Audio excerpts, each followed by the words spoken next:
Thank you. I have a few questions and I'm actually going to get my screen a little bit larger so you guys can see it. We want to go through this, and this is, can everybody see my screen okay? It's good, good. Activities management, reaching your potential. I'm going to slow down here because I really want you to pay attention to this. Nick Saban has a very good quote here. People assume everybody wants to reach their potential and be the best they can be. I've concluded most only want to be average and do just enough to get by. That's a strong statement. That's a very strong statement. He's concluded, and if you don't know who Nick Saban is, you're probably not a sports fan. Nick Saban is one of the best head coaches in college football. With that being said, after all the athletes that want to be amazing, that want to be top of their game, elite performers, he's noticed that most people want to be average and do just enough to get by. So let's talk about potential for just a second. Realizing your potential has nothing to do with how you compare to others. We got to make that clear. If you think my potential is X because Brian Reifus does 30 deals a year, no, you're doing it wrong. The potential has to do with being the best version of yourself, not leaving anything on the table. So it's not fair to compare your situation with others. So let's just kind of debunk that myth. All right. Now I want to jump around a little bit here. Don't get offended by the word average. We're not trying to imply that average is when you compare others in the industry. We're suggesting that you may be average compared to your potential, like we talked about, being the best version of yourself. So, just to jump on a little bit more here is it has to do with staying in your comfort zone and avoiding discomfort. And that's what takes place when you become average, right? So in order to kind of combat that, we got to get outside of our comfort zone. I know everybody on this call does things to generate business, but I've heard people say, oh, I don't call. Oh, I don't door knock. I don't do any open houses, right? I don't do any of this ABC. Well, not only are you limiting your growth, but you're putting a ceiling onto your business because you got to be comfortable being uncomfortable.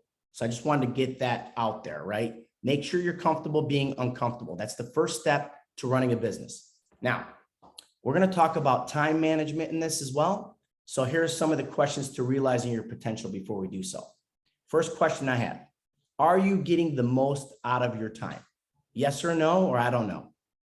Are you consistently operating at your highest and best use? Yes, no, or I don't know. And the last question, do you know your highest and best use of your time?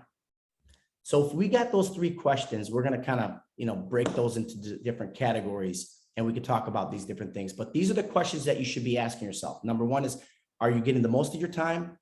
Are you consistently operating at your highest and best use? Give you an example of that, by the way. If I'm busy doing flyers, if I'm busy doing TC work, if I'm busy doing, some type of marketing that we should have already delegated that responsibility, is that really the best use of your time?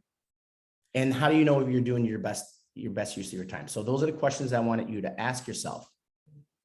Okay, let's get clear here. Regardless of the number of hours dedicated, your goal is the same. Let me say that again. Regardless of the number of hours dedicated, your goal is the same. So meaning if I want to make $300,000 and I'm only going to be dedicating 20 hours, I still have to make $300,000. So the only thing that you can change right there is the time that you're going to be using, and of the time, is it going to be at your highest and best use? So let's talk about potential for just a quick second. Potential, having or showing the capacity to become. What's capacity? The ability to receive or contain. The capacity of any role is limited by the amount of time invested in that role. Thus, your potential as a realtor is restricted to the number of hours you or others are willing to dedicate to your business. That's what we're restricted to. How much time am I going to be putting in there? What's the capacity? And am I getting the best out of that? So the efficiency is one of the equations over there. They give an example of a 16-ounce glass. I'm not going to bore you with the details. We're going to skip around. But this last statement's got me kind of brought something to my attention. I think a lot of you can kind of relate. Your glass can be full, it can be fulfilling. It's in your hands. So are you a $25 million producer disguised as a $5 million producer? Are you? I mean, are you not doing what you need to do in order to become a $25 million producer? Because you have the skill set. Most of you have the skill set. The problem is the will. You need the will and the skill in order to perform at a highest level. Okay. So if as long as you're willing to dedicate the time, you might as well get the best return and be as effective and efficient as you possibly can be. I think we all can agree to this. Do we have any disagreement thus far? I mean, this is pretty basic and the foundation, but I don't think anybody can actually debate this.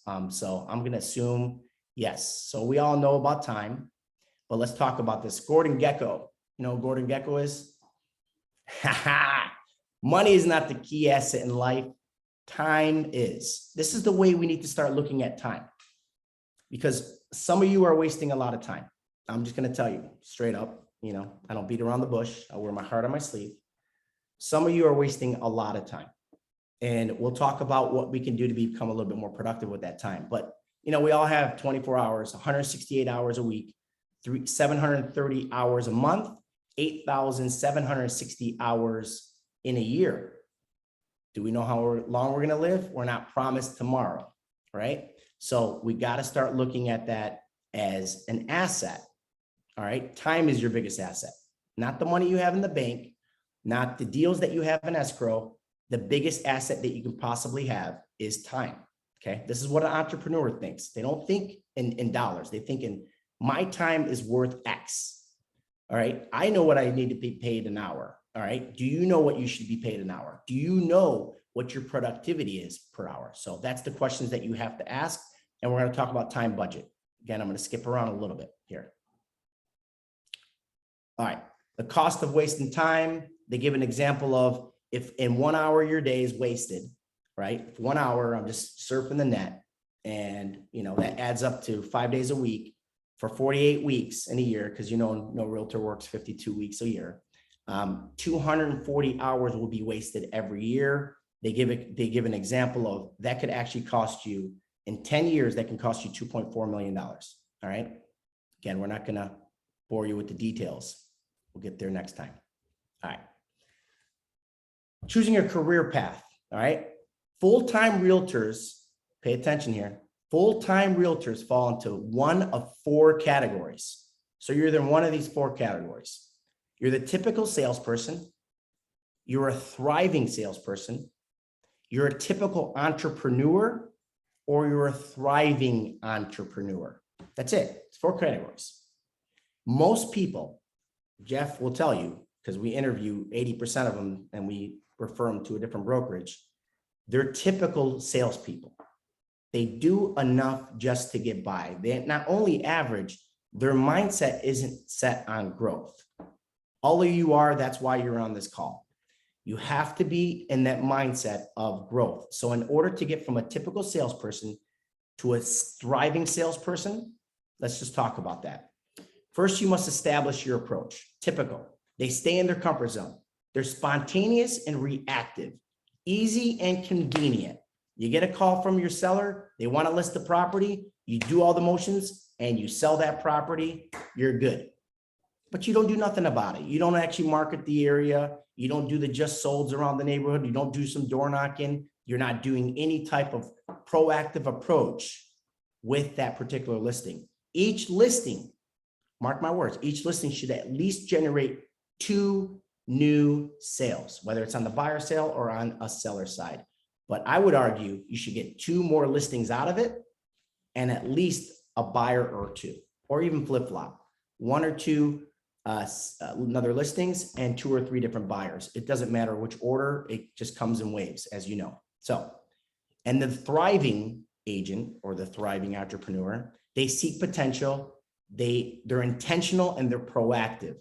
They're challenging and rewarding. So this is what we're talking about today. We're talking about a business by design. So now you have to determine salesperson, they focus on the job. It's all about me. They get rich. Some of them get rich, but it's always focused about them, right? An entrepreneur doesn't think that way. An entrepreneur thinks about the business. because you all have a business. You're running a business, whether you think so or not. And the way you should look at your business is no different than Starbucks looks at their business, right? We have a clientele, we have a procedure, we open, we close at a certain time, we have a marketing division, we have, operations manager, or whoever the case may be. Some of the things that you need to see is that you're wearing all hats. So now you're like, am I putting my marketing hat on? Am I putting on my sales agent hat on? Am I putting on my, operational part? We're going to break those down. In order to do so, we got to start talking about time management. So think of it this way. Typical salesperson, right? They have choices, right? You have choices as a typical salesperson. Your choices is what's going to get you to becoming a thriving salesperson, thriving entrepreneur, or typical entrepreneur. Either way, the choices that you make are going to help you get there.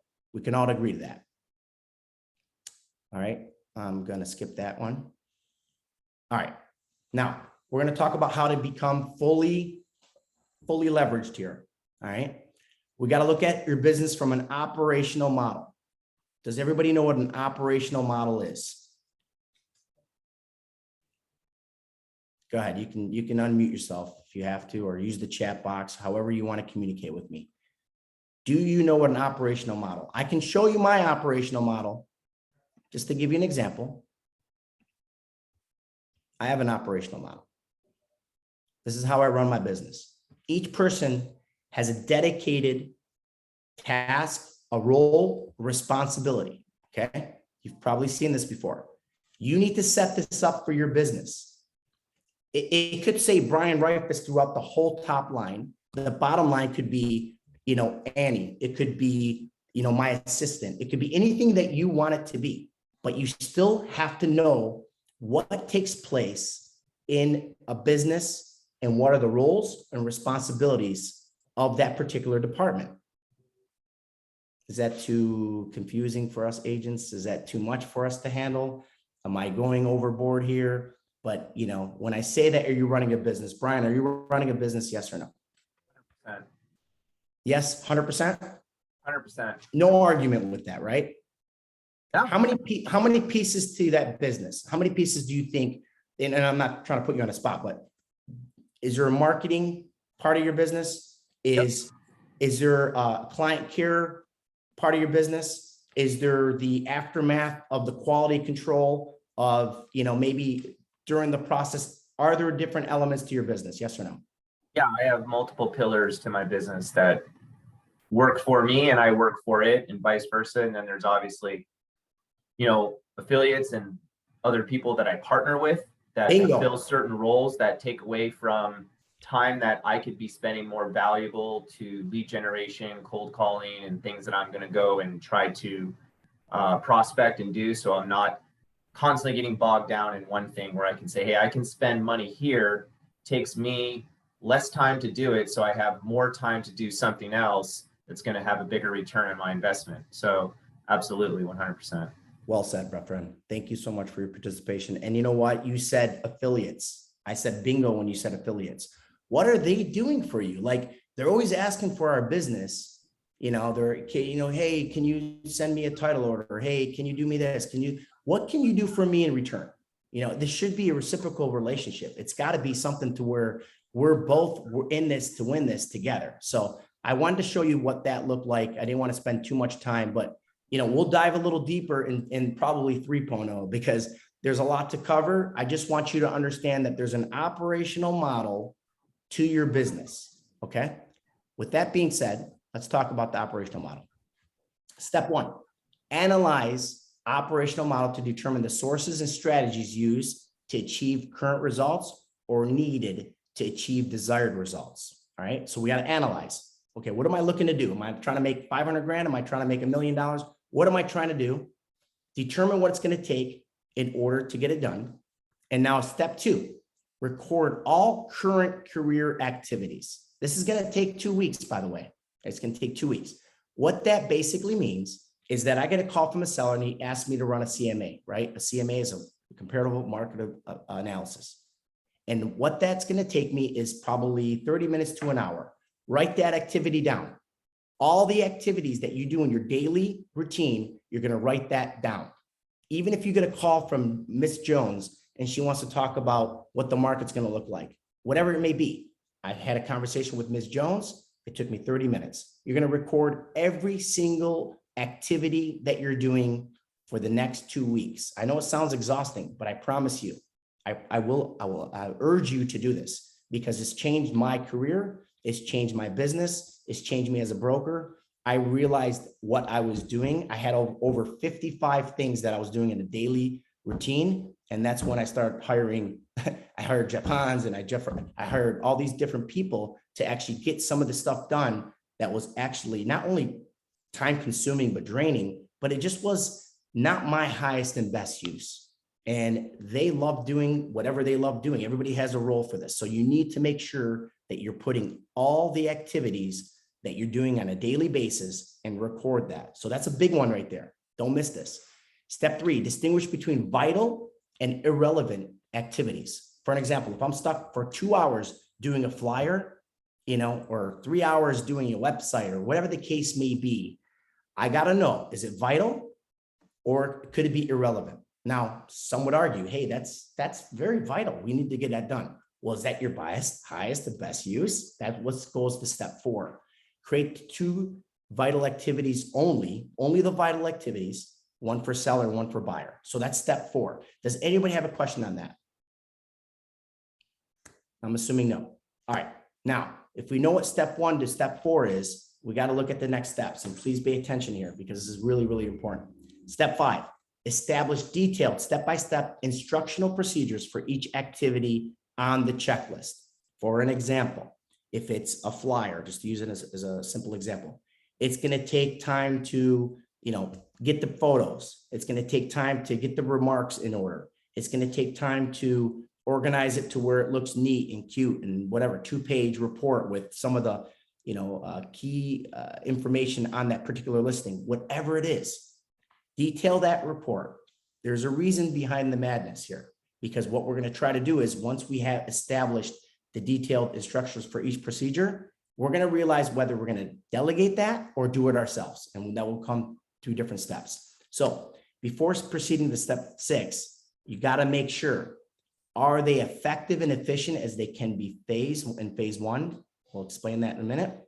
And can I proactively generate, can I get more business with the time created during that delegation? Meaning, if I can get more business from that activity, that is a vital step and that's a vital activity. You most likely want to handle that. Do not delegate that responsibility. I can give you mistakes in the past, but I may not want to bore you. But just to summarize, my skill levels at a certain point, I was delegating things to people that were not as skilled. It was a waste of my time and my money because they weren't efficient. It was a vital activity that I delegated. So just make sure you understand, you got to title it.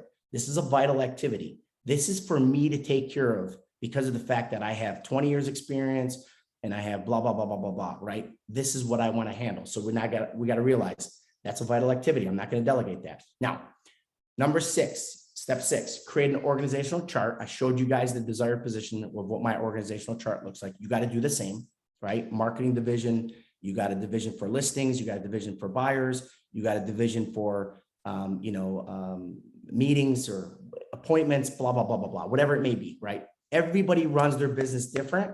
This is where yours is going to differ from everybody on this call. Okay. I've seen people do, client appreciation events for prospecting. I've seen people cold call. I've seen people door knock, open house. There's like 15 to 20 very, very effective angles that you can do when it comes to lead generations and whatnot. So you got to know what those steps are. Step 7, assign duties to each position. Remember, if you're the only one, then you're going to put your name along that role and responsibility. Okay. I'll say that again. If you're the only one in your company, all right, then it's you doing the marketing. It's you doing everything else. You got to make sure you put your name by it. And the reason why you want to do that is because it needs to get done. And I broke this all down for you guys from a listing perspective of all the tasks that I'm going to share towards the end. All right. Doing pretty decent on time. Step 8, find and attract talent. Hire someone who is a superb match for the job description. I think, I was pretty weak at this in the beginning, but I'm getting so much better seeing what people's potential are.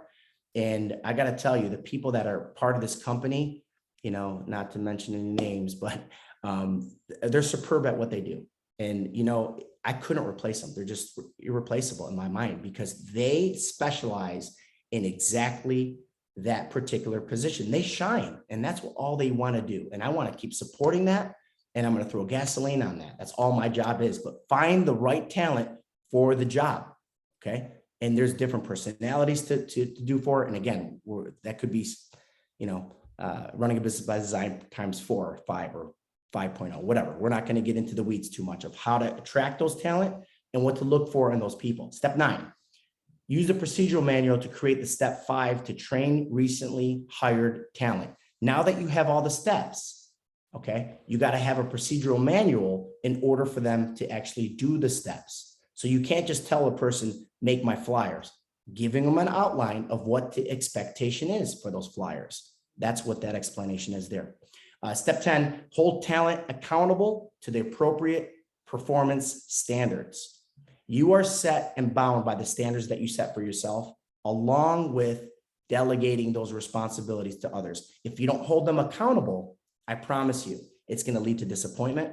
It's going to lead to all kinds of miscommunication, and ultimately it's going to destroy your relationship. So just make sure you hold them to appropriate standards that were set by you. That way they're meeting your expectations. All right. 5 tools of intent. All right. A thriving business results from knowing the answers to the 5 most important questions here. Okay. 5 questions. What do some real estate agents maximize their daily output? Let me repeat that. Why do some real estate agents maximize their daily output? They know the 5 questions here. Here are the questions. Why, what, who, when? Why, what, how, who, when? Okay, mouthful. Why, what, how, who, when? Why? Why do you do what you do? I mean, why do you wake up in the morning? Why do you go to the, get beat up by sellers and, drive around with $7 of gas prices? Well, how ridiculous is this prices? With your buyers, and then you're kind of beat yourself up at the end of the day and you're like, oh my God, this is painful. But why do you do what you do? Some because, you're the breadwinner of the family. Some have a passion for what they do. Some don't need the money, but again, they love the thrill of the kill, right? The thrill of the kill. Some do it for that. So, and then you got to find out what, all right? So I know why I want it. What is it that I want? Okay. So why my family? I'll give you mine. My why is my family. I want a better quality of life for my family. I wake up every single day. That's my why. Now what does it take in order to provide for my family that number or that standard or whatever the case may be that I set for myself? Then how am I going to get it? How am I going to get 500,000? Who's going to do the work in order to actually get the 500,000? Is it all me? Am I going to get help? What's my business look like? And then when? And what time frame am I going to be able to get it done? That's the basic of the 5 important questions that you have to ask yourself. Why, what, how, who, and when. Now, let's get a little deeper in this now. The entrepreneur's mantra reflects why you do it. That's what they do. They reflect on why. The why. That's the most important thing that they're going to look at is the why. The economic model identifies what must be done. So your economic model and the operational models kind of go hand in hand here. Identifies how it will be done. That's your operational. So what needs to be done, how it needs to be done, and the organizational model. Okay. If I'm going over your head here, please slow me down, but this is key to running a business. Organizational model identifies who will get it done. All right. And an activities management systems is when it will be done. So why, what, how, who, when.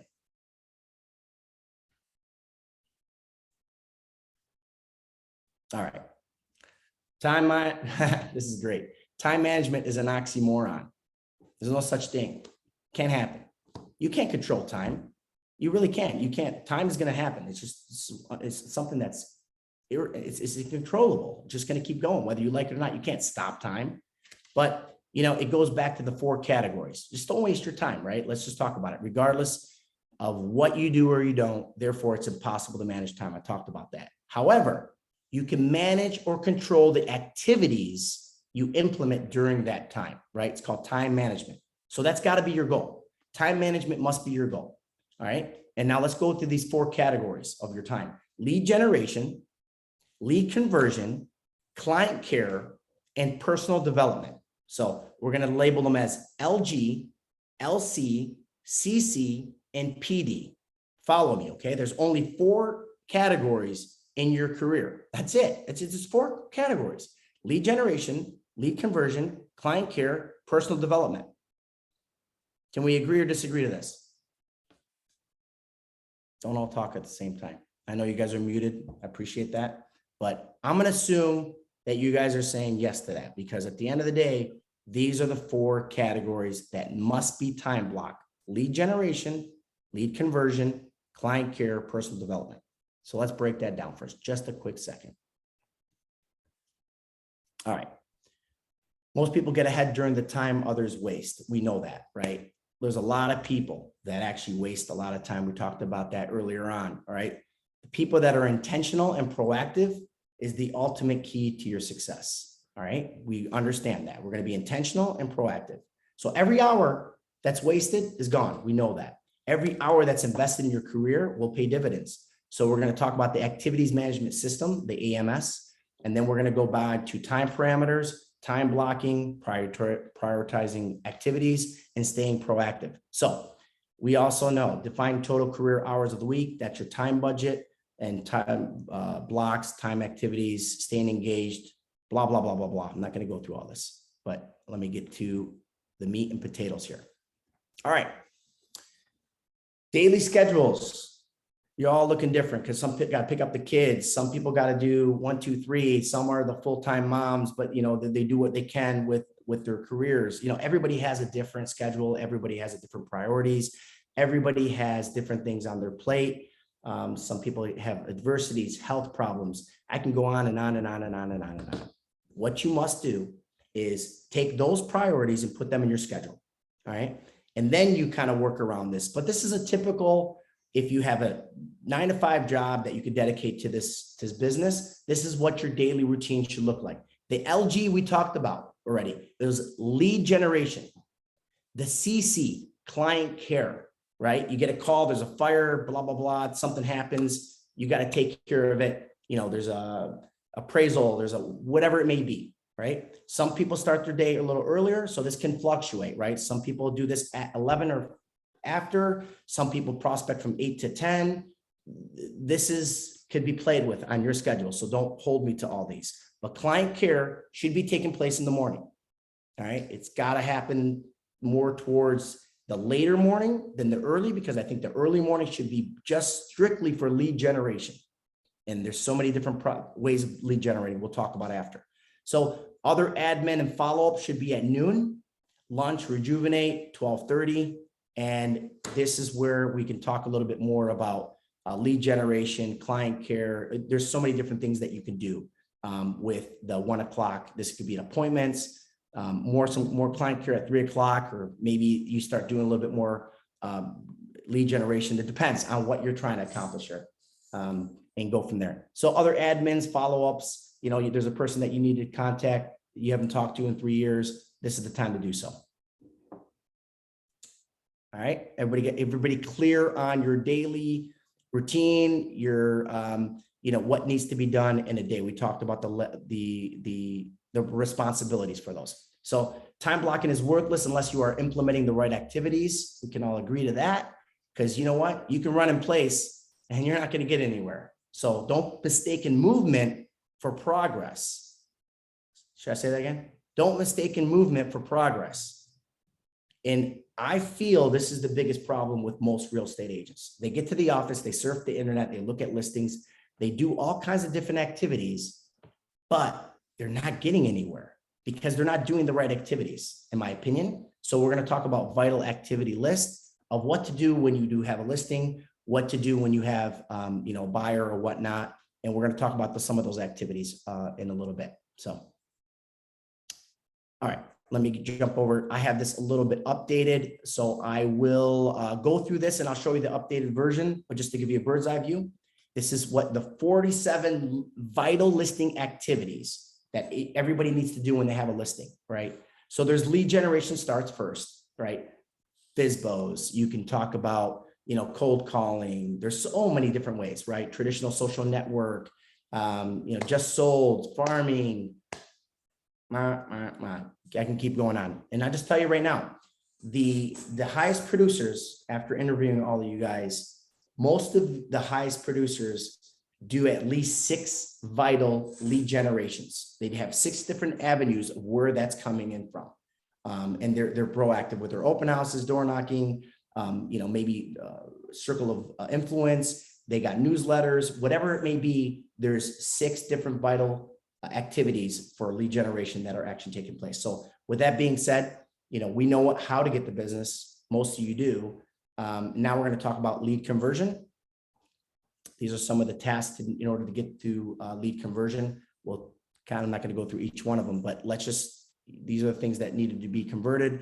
Obviously, probing the right questions. You're talking to the clients and getting their needs, putting them on down, having a task list, all the different things, and you sign a listing agreement. Okay, this is where it gets pretty cute and fun. Let me just kind of take off the screen for a second, and I'm going to show you something that I updated. Before we do that, do we have any questions thus far? Do we have anybody that has a comment, concern, anything that we went over? While I turn the AC on, it's freaking boiling in here. So give me a second while I do that. Unmute yourselves really quick. You.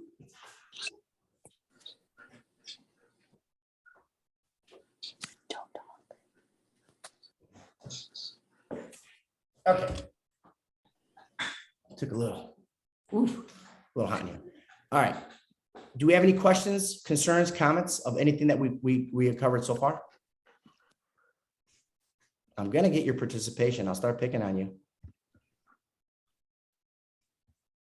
Hello, hello.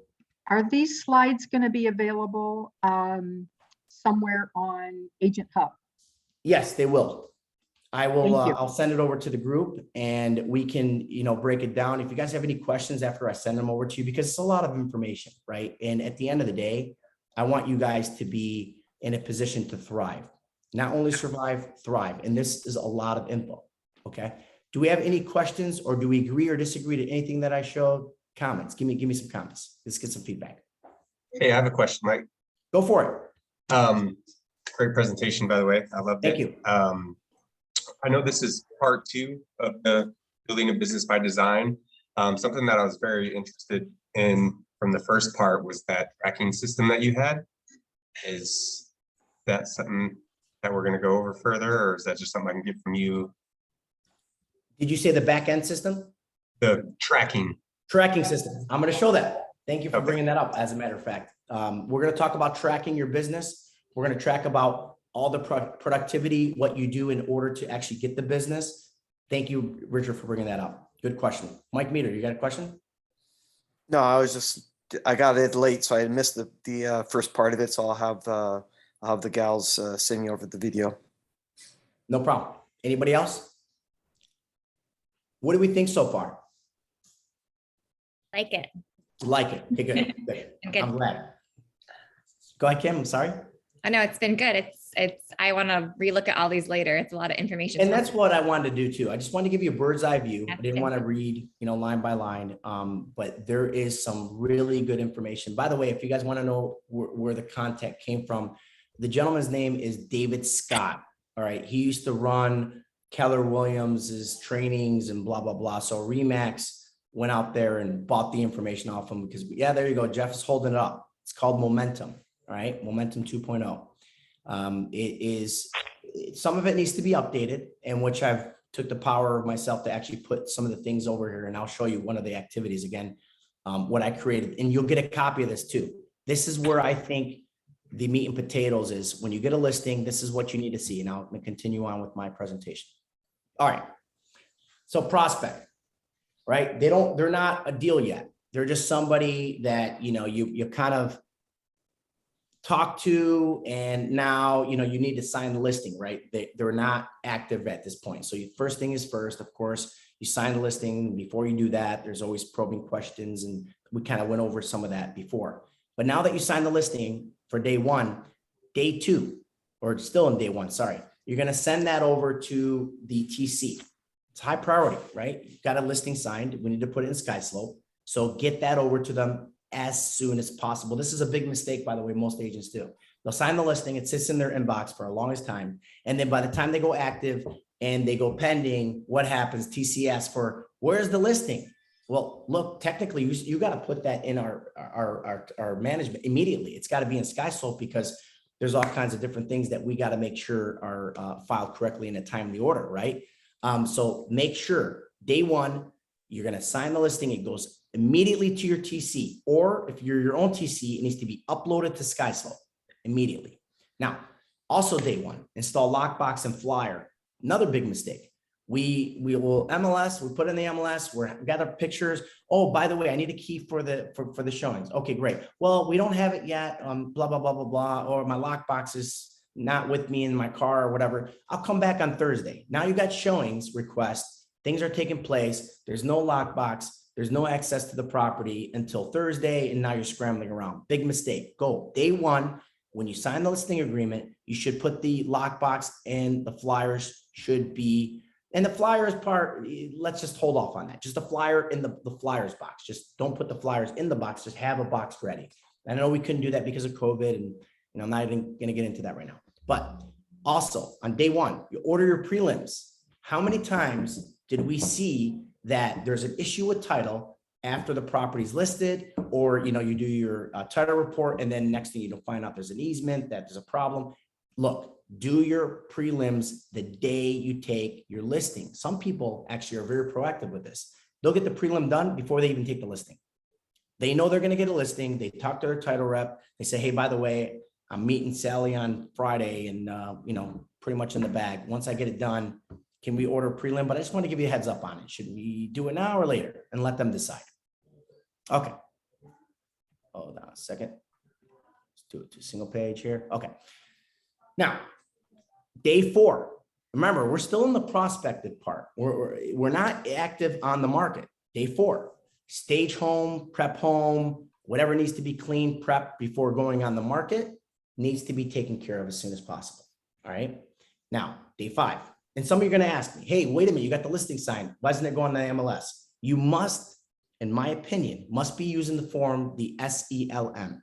It's a must. It takes you more than 2 days to put it on the MLS. So I don't know who in their right mind is going to take a listing and put in the MLS in 48 hours. It doesn't make sense. They should change that, by the way.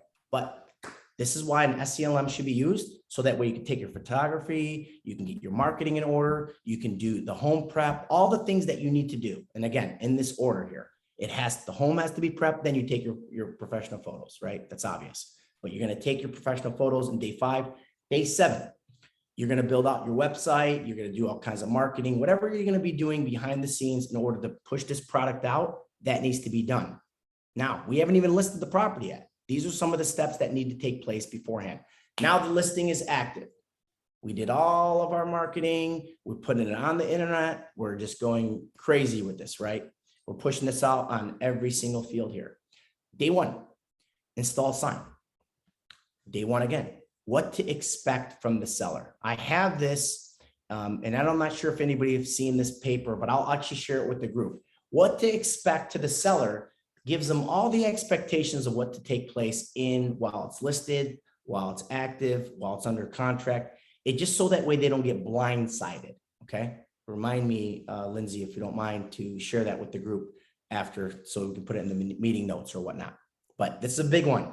Okay. This is going to help you. It's going to help you tremendously because there's a lot of questions and answers on there, and some frequently asked questions, FAQs on there too. So just to keep in mindful of. All right. Day one again, get a copy of that signed offer to the buyer's agent. All right. Get a copy of the signed offer from the buyer's agent. Once you got it going on. All right. Listing. We're still on listing active side. Day two, AdWorks, If you guys don't know what AdWorks is, please, contact me separately, but we've done some AdWorks ones. We'll probably do some more AdWorks trainings as well. That's digital marketing and retargeting and all these different things that they do. But the seller gets an email, from the activity on there, which helps you tremendously. Day 2, just listed flyers, email cards. Hey, Mike, can you hold on one sec? Yes, sir.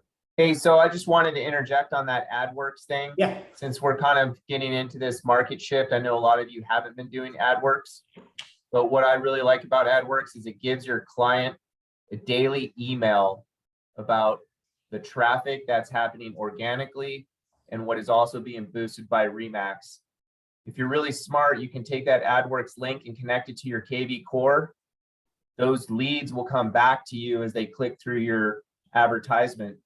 But more importantly, if you have a seller that prices their home too high and you kind of know that going and listing because they're unwilling to accept what's currently kind of happening, after about 2 weeks, you're going to say, listen, we've been giving you statistical updates and you're going to see the graph start declining on clicks every single day. It's a great tool to sit down with your seller if you need to have a price adjustment in 2 or 3 weeks to reiterate those statistics that have been paid for by you for like 40, 50 bucks a week, to be able to sit down and say, hey, we're seeing a shift. You're not getting as much traffic. We talked about this a few weeks ago. It might be time for us to switch gears and get more realistic on the price. So just a little key that I use in the past. We haven't had to deal with it for many years, but I know we're going to be dealing with the upcoming months. So just a little tidbit. Brian Sharon Miller agrees with you. It impresses the seller. Jeff Hans also say free for a week. So look, I'm not going to give a percentage here, but I'm going to say in most cases, agents are using AdWorks and they're utilizing it because obviously it's for free. And some people actually add weeks. But the biggest problem that I'm seeing with this, you're never going to believe my biggest problem with this. Most agents don't put in the seller's email address to actually get the dang email. I mean, what's the point of this if you're not going to go in there and put the darn seller's email in there so they can get a copy of all the results? Because it's actually, I'm not going to say it's wasteful, but I mean, you're really not utilizing AdWorks. When they get that report, it's exactly what Brian was talking about. Not only does it impress them, but they know you're working. You got 1,700 views and 4 clicks, and it just really, it's a big key to our business. And I promise you, please start looking into AdWorks a little bit more. Thanks for stopping me with this and making this, a high priority. So we probably should change that. Instead of medium priority, that should be high priority. I agree with you. All right. High priority and pay for the second week, guys. It's like 50 bucks. It's like so cheap. It's ridiculous. There you go. I have it in quotations here, possibly add weeks. And Brian's saying must. I'm gonna change that to must add weeks, especially with homes staying on the market longer than they are right now. Day 2, just listed, just flyers. Look, we may not want to do them all the time. We're like, house is gonna sell in a week. It's not a problem. I don't need to have just listed. Why aren't you advertising your product? You sold a product. It's listed. It's in the area. Do yourself and your clients justice here by putting it out there. So make sure you're doing those just listed. If you don't want to do those, do some door knocking with some flyers. There's so many effective ways to do that. And that's what I put over here. Walk the neighborhood. Don't just get them done. Walk it yourself. All right. Day 2, KV Core marketing. Somebody that have KV Core, some people don't have KV Core, but the ones that do have KV Core, this is huge. Use it on Craigslist. Use your social media. Send that out there, because when they click on there, it's going to automatically become, a client for them, part of their client management. Sorry, right, it's in Max Center. Thanks, Brian. Okay, newbie question, how do we sign up for it? Yep, it is in your Max Center for AdWorks. Thank you for asking that question, Cindy. All right. Hey, one of the other things too, for some of the agents that are trying to generate new leads, if you have KV Core accessibility, you can advertise other listings on Craigslist and other social media platforms to create lead generation to you from that other person's listing. So if you want to spend 30 to 40 minutes to build some links a day, hey, whether it's my listing or anybody's listing, you want to bring me a buyer, God bless, I'd love to do a deal with you, right? Let's do it.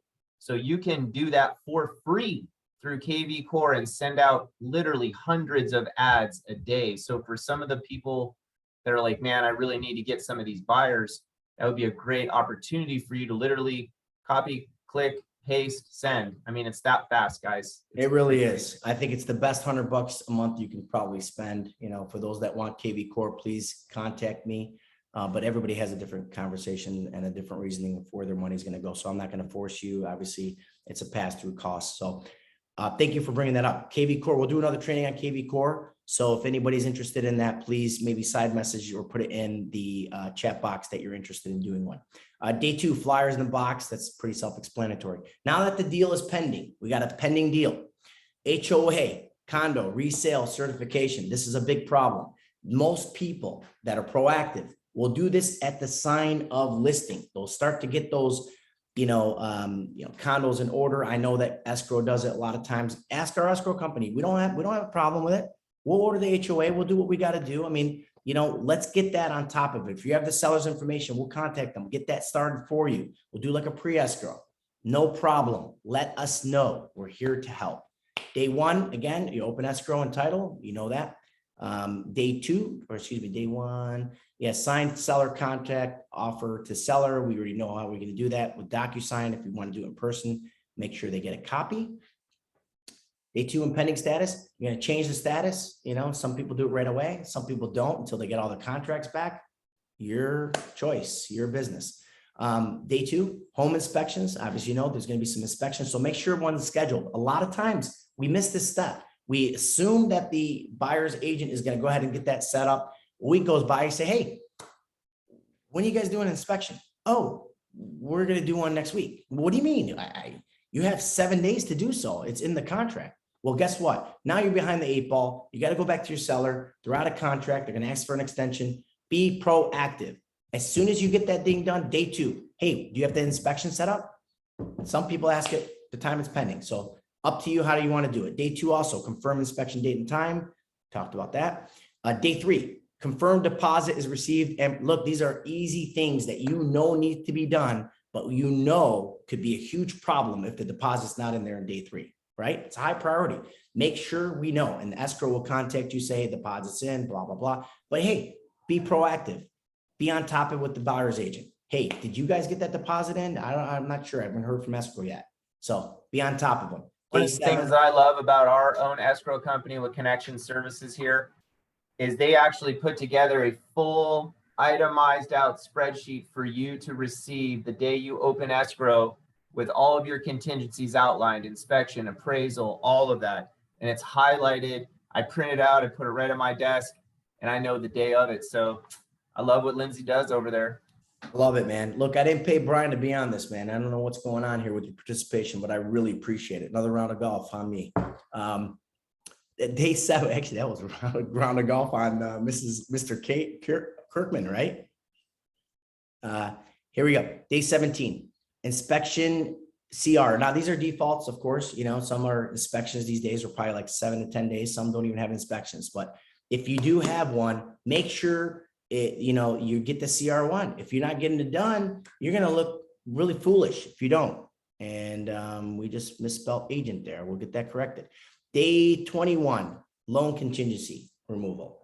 If that's not done, again, you're going to have a problem and you better be on top of it. So these are the check marks that you want to make sure that you're looking at this one, because we get busy. We forget about all these tasks in the listing, but this needs to be done. This is going to be your guideline. You're going to have a copy of this, and it's in Bouge. We'll explain where that is later. Confirm closing CD is sent. A CD must be out. Okay. You guys know what a closing disclosure is, right? If I say CD, closing disclosure, that if you got a mortgage on this, you must have that CD out, or I guarantee you're not going to get loan docs. So make sure day 23, the CD has been sent out, or you're not going to close. Just the bottom line, right? Because there's all, I don't want to get into Dodd-Frank rules that this needs to be out before 5 days. And, there's all kinds of situations to things need to be taking place. So the CD, make sure the CD is out. If you're down, you're not closing. 25, day 25, coordinate with seller, move date. Now, it's a big one here. We always talk about, here's your closing date, right? But what's your move out date? Right now, we have a lot of people, a lot of moving parts, even though it's part of the contract. Some people may tell you, Brian, I got 2 days left. Well, what do I have? Is it till 5 o'clock on the day of closing, or is it please go over that with your seller. That is it says low priority here, but I'm going to make that a medium to high priority, because that we're seeing is becoming a huge problem after closing. All right. They didn't know when they have to move out. They didn't know what time. People have the moving trucks, and the sellers are still got to clean out the house. We're seeing a lot of fighting. So please make sure you discuss a proactive approach of how the seller is going to move out of the property, when they're going to move out, when it's going to be cleaned, when are the buyers going to get that key, exact time. So please make sure day 25, that's already set in stone. 29, utilities transfer. We know that. We know we need to get it done. We remember at the day of closing, oh yeah, that's right. You need to, no, get ahead of it. Make sure that the sellers put the date in there, because some buyers are lazy. They're not calling in the utilities right away. So this is your reminder to make sure that is confirmed with both parties. All right, closing. Well, then we're done. Shotgun approach. Hey, got my commission. Let's get paid. No, your job is not done. You need to send handwritten notes, according to Jeff Hans, not to Mike Safley, but according to Jeff Hans, you need to send, I don't see a smile over there, but is that funny? I thought it was. Day 2, post in social media. We need to social media that thing. Let's get it out there. Let's get it out to your friends, family. You're still in the business. You're selling homes. People don't like to post because they don't want to brag, or they don't want to be, they want to be humble. Problem is, you became a secret agent to some of your clients. You need to let them know that you're still in the business. Day 2 must be a social media post. Now, day 2, we all forget. Also, day 2, we forget about the lockbox. It sits on the property for 2 weeks, 2 months. Am I alone here, or are you guys going through some of the same things here? Remove the lockbox on day 2. Here's your reminder. Okay, make sure you remove the lockbox. Day 3, schedule follow-up calls. Pretty low priority. Day 4, just sold cards. Again, you're telling the neighborhood, I do business in your area. Please contact me. And day 4, order the sign down. You don't want to find out a month later that your sign was taken down by the new buyer and you forgot to take it down, and now you're missing a sign. So here's your reminder. Pretty self-explanatory, but again, what the cool thing is, with your busy lives and your careers and everything that has to do with everything, we get a little bit busy. We forget tasks need to be done. This is your little task list, and for you to give your little checklist. And this is all can become digital, by the way. If you ever go in your Mac Center, I will show you the next time we do a 3.0 to this, how this can all be done for you digitally. All right. You don't need to be printing this out and doing check marks. It's on your Boosh. It's on your Boosh platform. And there's checklists on there. There's reminders. You can set emails for that. It's really cool, very innovative, and very effective. We have any questions before we conclude? I saw some chats. Mike, I have a question. Go for it. Hi, Yolanda. Hi. On KB Core, besides your listing being posted, how else can you advertise or use it to promote a listing? Besides your listing, you're saying? Yeah, like if I have a listing, what could I do with it on KB Core besides sending it to? Craigslist, Facebook, Twitter, I believe. But they're trying to add a few different elements to it too. But the best one you can do is Boost. It costs a little bit of money. But you can actually boost that over to your pay-per-click ads, your Google pay-per-click ads. And they can even boost it on Facebook for you to attract more business. Annie, you have something to say about that?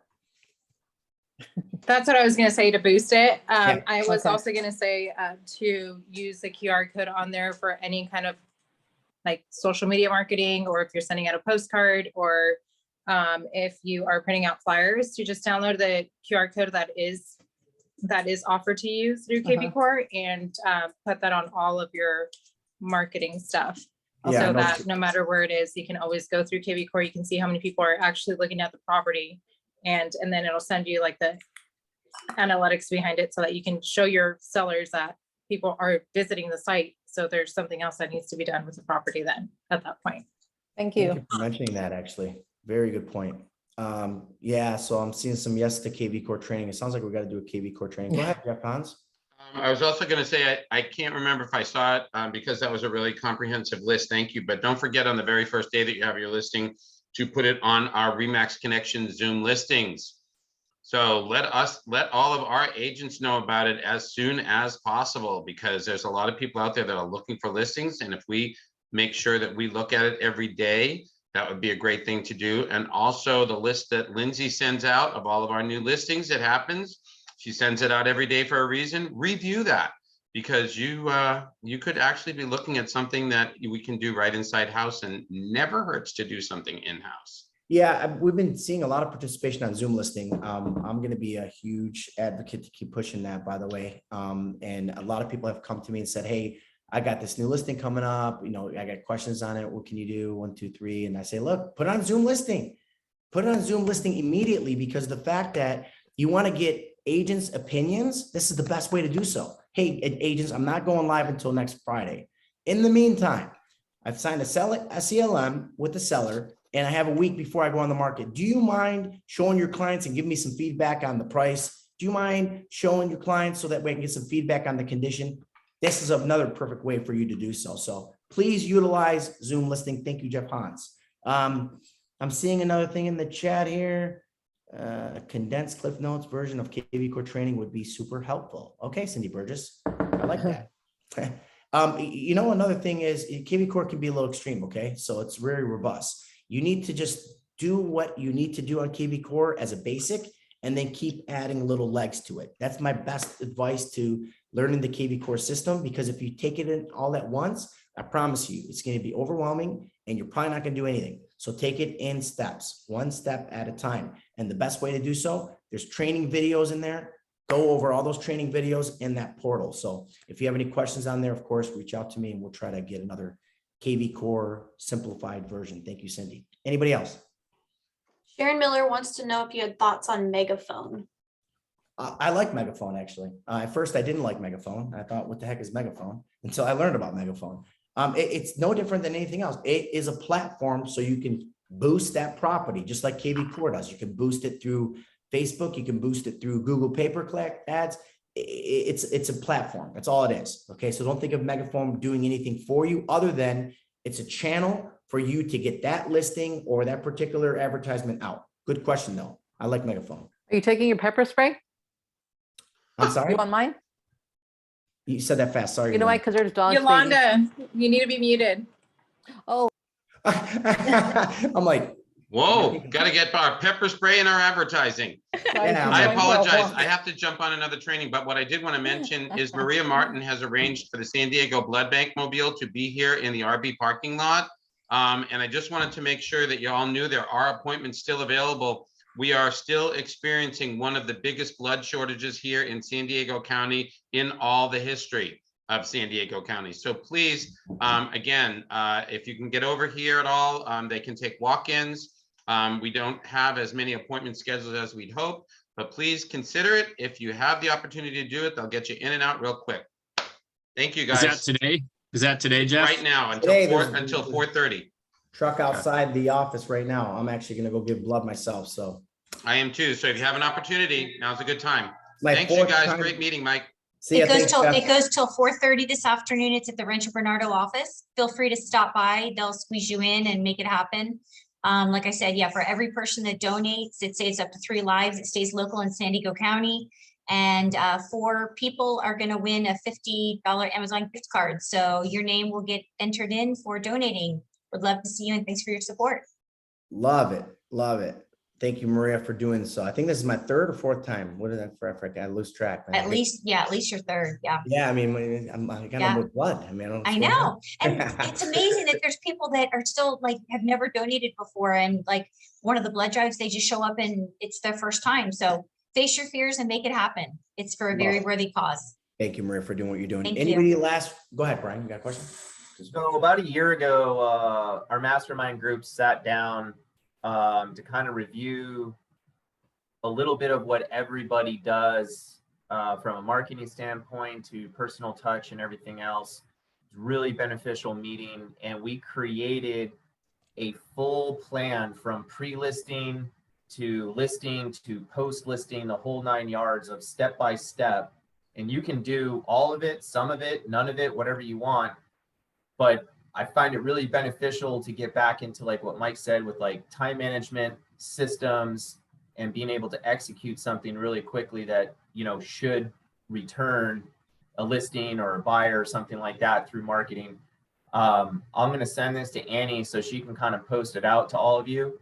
And I thought it was really awesome that the dozen of us got together and just hammered this thing out in an afternoon. It was pretty cool. Brian, that was probably the most effective thing that we did as a group. If you ask me, that was probably the best. We're going to send it to everybody. Again, you don't have to do all of it, but there's a lot on there. I mean, we're talking about putting it in KV Core, putting in KV, AdWorks, and it really is a detailed list of exactly what you need to do when you take a listing. And then you got the breakdown for me. So, guys, be proactive. The proactive agents in this business right now are going to thrive. The people that are just kind of sitting back and doing the same old thing, they're not going to survive. I personally believe. I mean, we're going to see people, and God forbid, not in our brokerage, but in the industry, they're going to start fading because they are not proactive, they're reactive. So I know this is a lot of information. I know we're throwing so many different curveballs at you.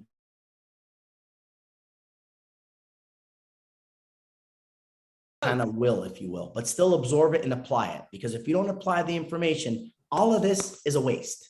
My time's a waste. Everybody else on this group is a waste, because if we're just going to do the same old thing and expect change, that's the definition of insanity. We have to make some changes to our business as things are kind of coming up. So I know a lot of the proactive agents are on this call. This doesn't refer to you, but point is, please do something uncomfortable in your business and be comfortable being uncomfortable. That was my last message. Anybody else before I conclude? Are we good? Good? What do you guys think? Good? Great. Awesome. It was great. Thank you. Thanks, Mike. Thank you so Thank you, much. Mike. Thank you. My pleasure. I appreciate everybody that was on the call. Thank you for taking time out of your day, and God bless you. Thank you, Mike. It was Thank great. you. Thank you, Sissy. Appreciate you. Thank you. Yep, my pleasure. See ya.